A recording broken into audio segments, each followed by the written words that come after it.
Nah, untuk mendekati leluhur dahulu akhirnya adanya apa? Musyawarah atau perjanjian, itulah yang meredam, yang bisa mengalahkan ilmu-ilmu tersebut. Karena ya namanya leluhur kita terdahulu, orang yang mempunyai budi pekerti yang tinggi, mempunyai tata krama yang tinggi, di mana di saat diajak duduk bareng, mereka pasti menyadari. Sakderenge nglajengaken mirsani video sakjangkepipun, kula aturi kapurih nutul tombol subscribe supados boten ketinggalan video salajengipun. Kagem kemanfaatan video menika, monggo dipun like, komen, lan ugi share. Mugi panjenengan sedaya pinaringan seger waras, bejo donya bejo akhirat, rahayu rahayu rahayu sagung dumadi. Salam cerdas, salam rahayu buat semuanya. Terima kasih masih dengan Kang Trong. Pada kesempatan kali ini saya ingin membahas tentang ilmu-ilmu yang dulu sangat ditakuti oleh bangsa lain di saat datang di bumi Nusantara ini, terutama di tanah Jawa. Orang Jawa dulu, leluhur dulu, mereka sangat paham tentang perenungan atau meditasi, dan sebenarnya ilmu-ilmu ini didapat dari hasil semedi ataupun nyepi atau perenungan. Dan sekarang susah orang untuk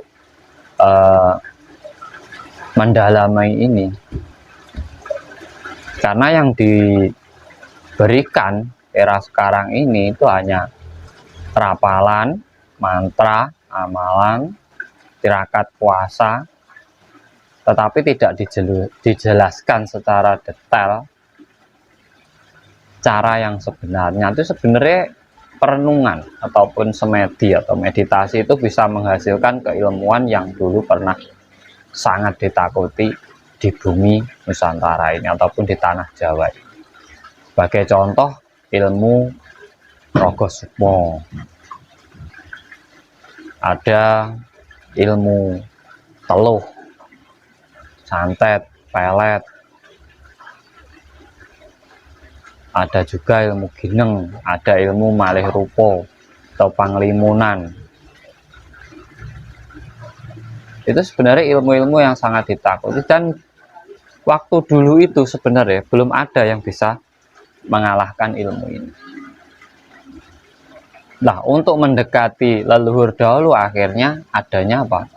Musyawarah atau perjanjian, itulah yang meredam, yang bisa mengalahkan ilmu-ilmu tersebut. Karena ya namanya leluhur kita terdahulu, orang yang mempunyai budi pekerti yang tinggi, mempunyai tata krama yang tinggi, di mana di saat diajak duduk bareng, mereka pasti menyadari. Namanya manusia itu kalau diajak omong dengan manusia, seharusnya walau bagaimanapun itu tetap menemukan titik terang. Akhirnya timbul perjanjian. Sebagai contoh, perjanjian Sabdo Palon dan Syekh Subakir itu sebenarnya perjanjian apa ya, musyawarah, di mana di saat ada ajaran baru, ajaran lama menerima, dan akhirnya seharusnya beriringan, walaupun pada hakikatnya ini bertentangan sampai sekarang. Ya karena apa? Dulu sebelum perjanjian itu, ilmu-ilmu di tanah Jawa ini tidak bisa misterinya tidak bisa diungkapkan oleh mereka. Memang sangat menakutkan, dan juga banyak korbannya kalau kita paham sejarah. Ya, seperti ilmu santet, ilmu teluh, ilmu pelet, itu hanya dikuasai oleh orang-orang yang benar-benar bisa menguasai dirinya, bisa menguasai rasanya, sedulur papatnya. Orang-orang yang kepekaan penciptaannya sudah luar biasa. bukan hanya karena puasa mantra, itu enggak. Itu memang orang-orang yang sudah menguasai dirinya dengan luar biasa. Kalau zaman sekarang banyak yang ngomong bisa gitu, banyak hanya ngomong kan. Akhirnya diyakini karena susah dipecahkan misterinya, caranya, tekniknya, akhirnya dalam masyarakat yang ada bahwa ilmu ini memakai jin, memakai setan, memakai kodam, memakai ini. Padahal dia itu sebenarnya tidak bisa memecahkan. Semua ilmu itu pasti ada teorinya, ada triknya, ada tata caranya. Namun di saat orang tidak mampu memecahkan ini, yaitu satu-satu jalan. Dia pakai jin, dia itu pakai ini, dia itu memuja ini. Terus akhirnya di masyarakat biar jelek. Dan akhirnya dibenci. Akhirnya ilmu-ilmu dari leluhur sendiri akhirnya hilang di kalangan anak cucunya sendiri. Akhirnya apa? Akhirnya menyalahkan ajaran leluhurnya, menganggap sesat ajaran leluhurnya, menganggap ilmu hitam.